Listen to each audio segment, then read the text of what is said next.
Welcome to One on One on God 101. Our guest today is Nelson Thomas from MTV's The Challenge. It was more than a year ago that he was in a near fatal car accident, and recently, as a result, he had to have his right foot amputated. Nelson, welcome, and how are you?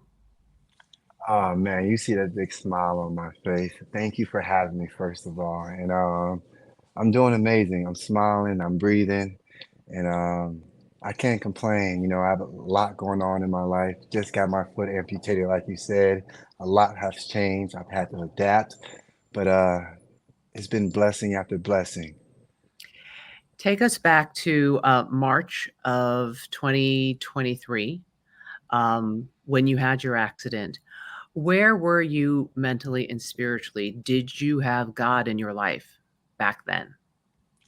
On March 5th of 2023, my life changed forever. I was going to church, I was doing Bible study, but I was only level surface. I didn't really know faith, but within this last year, I really had to lean into faith, and he really had to pull me out that rabbit hole because, a lot of people say there's light at the end of the tunnel, but nobody says how long that tunnel is and how dark it is.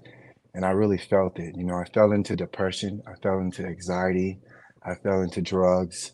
And that day of March 5th, my car caught on fire. At one point, I thought I was dead. I thought I was in hell because when I opened my eyes, all I saw was flames. And all I heard was a distinct voice of a young lady screaming, saying, "Get out the car, get out the car." And when I came to realize that I was still alive in a burning car trying to make my way out and pull myself out. It was the most scariest moment of my life. I was stuck.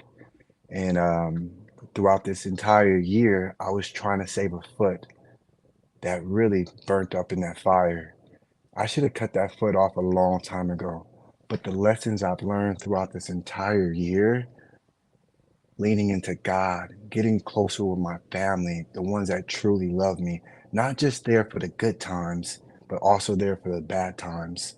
And you never realize that until you really go through something. Because I thought I was on top of the mountain. I was on MTV.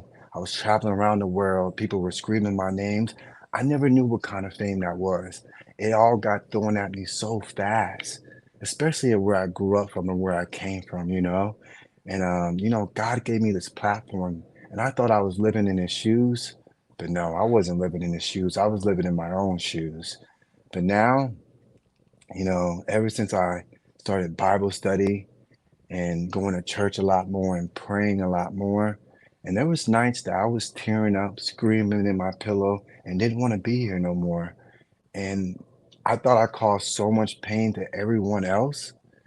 And to look in my mother's eyes, to see the pain in her eyes and see the pain that she was going through, I, I didn't know what I was going to do. I was lost for a long time. Do you think, as a result of this accident, you have found your purpose? And if so, what is your purpose? You know, A lot of people have asked me that. A lot of people ask me, "Hey Nelson, are you going to go back on this TV show? Are you going to become a Paralympian? What do you want to do with that my life?"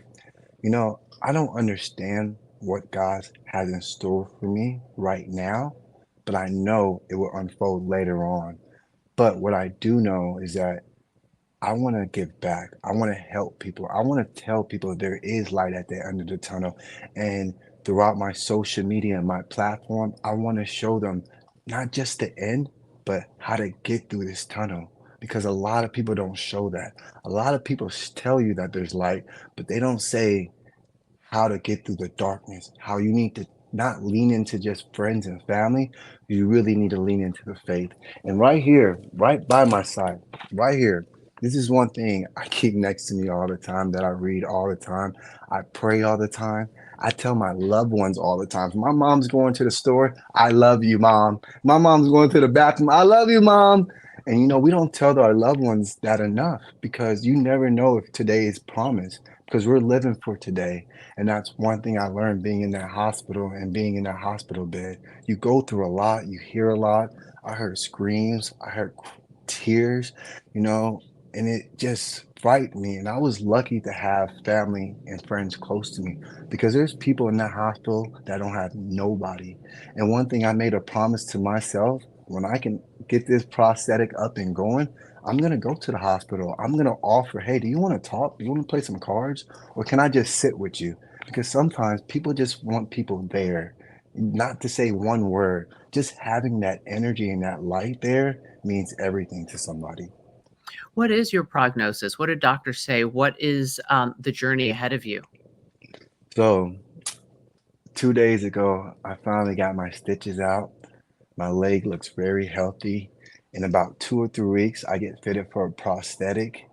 And I've been very blessed and lucky to keep up with my health and my body wise. They said, Nelson, you can be up and running in 2 months. People are usually not up and running in 3 or 6, but the way you've kept up with your health and what you put in your body as fuel, you can tell you're very healthy. So your comeback can be very fast and very strong.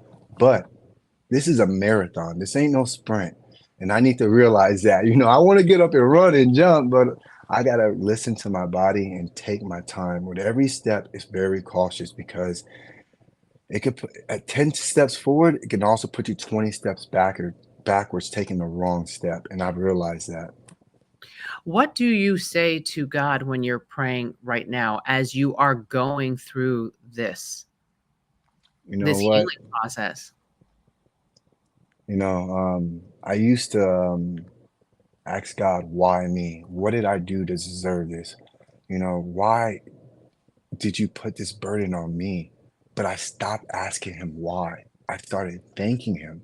I started, thank you, God, for waking me up today. Thank you, God, for letting me see my mom. Thank you, God, for letting me see the daylight again and be able to feel the sun on my body.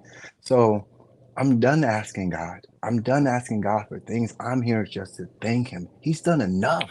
It's time for me to do the work for him. He's put me on this earth. He gave me this second chance to live through him and to do his work. And that's what I'm here for. So a lot of people have asked me, are you going to go back on the challenge? Are you going to go back on this? I don't know what I'm going to do, but whatever he has in store for me, it's going to be because of him. And I'm going to tell everyone to my left, to my right of him, I would not be here if it wasn't for God. And I wouldn't be speaking to you if it wasn't That for him. that is a beautiful testimony, and praise is prayer, and that's what it sounds like the shift has made in your prayer life. And finally, do you have a life verse? Is there any verse in the Bible that speaks to you Oh more man, I think I just told you. I think John 13, I might not understand now, but later on, everything will come to light. And I stand by that. I stand by that because every day I was fighting for my life in my hospital, I did not understand.